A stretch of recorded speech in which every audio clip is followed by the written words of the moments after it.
It's our closing moment here on Politics Today on Channel Television, and we have been looking at the third tier of government, which is the local government, and as it is the most underfunded, unrecognized. And the question you put out to many people, even for the learned ones, tell us, who is more popular, your council chairman or the president? And if you put that to a lot of people, when an electricity pole drops on your street, you hear calls on the federal government or President Muhammadu Buhari.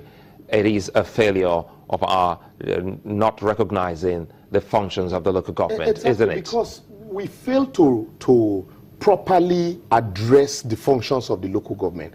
And so we turn the local government to institution for rewarding, cronies. And so that's why you find out that local government elections are largely conducted, except, at the exit of a particular governor, depending on the political party. And then also because we fail to properly address the administration, what now happens is that it becomes, an all-commerce affair. Ordinarily, your local government councillor should be more important to you than the senator representing your senatorial district, because that is the man that addresses the problems that is closest to you.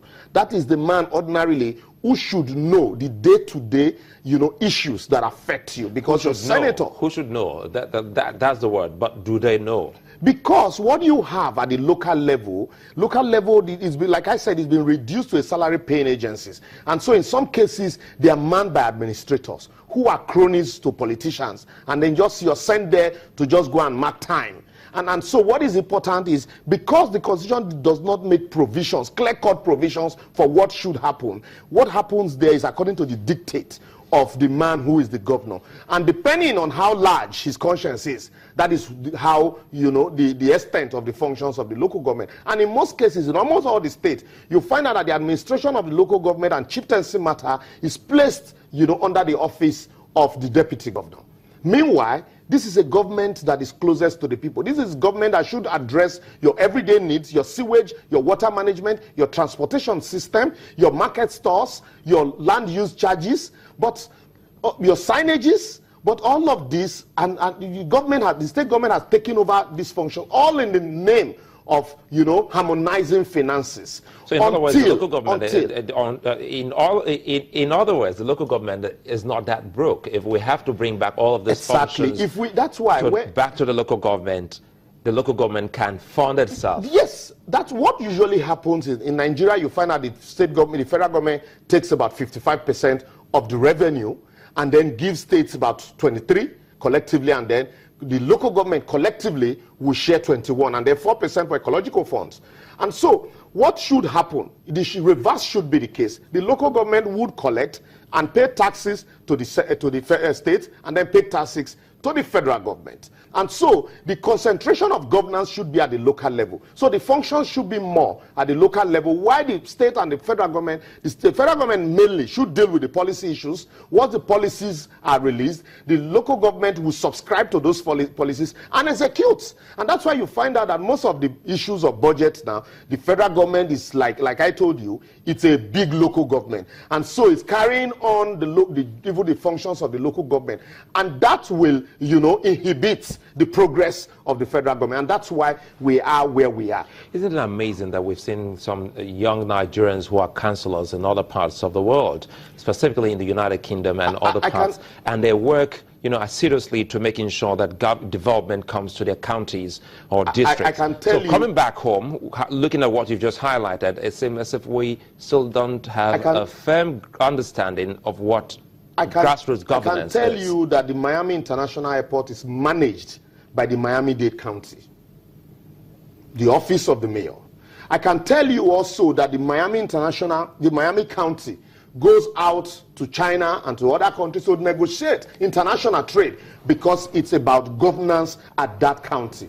But here, it is about the governor or the federal government. You hardly hear that a local government chairman is going to negotiate international trade. You go to some of these counties, abroad, you find out that they have international trade consultants.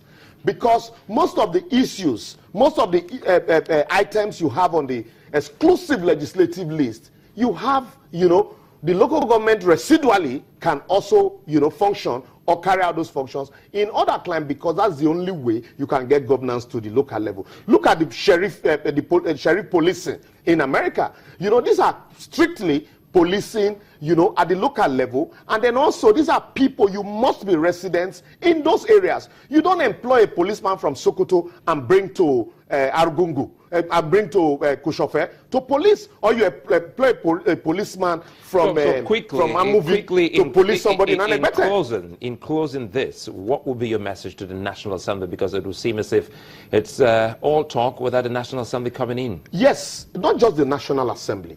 This is a political party. The party in power now is a political party that prides itself as the party that will bring about a paradigm shift. The change movement, the change agents.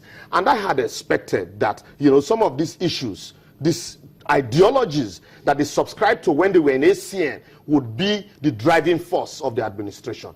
And so it is now, it's not too late for the government to kickstart the process. The National Assembly had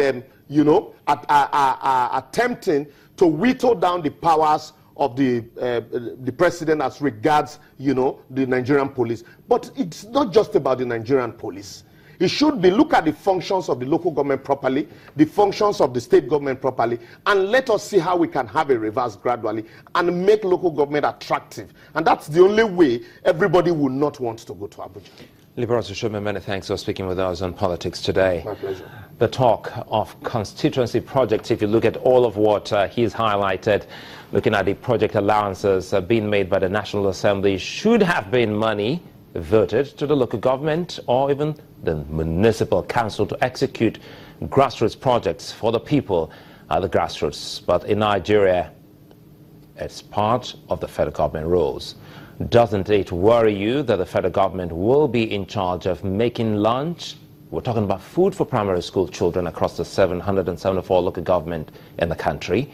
Is this because the federal government can't disburse the funds to local government authority to execute? We'll leave you to ponder on those. That's our program tonight. Many thanks for being part of the show. I'm Sulaiman Alede. Bye for now.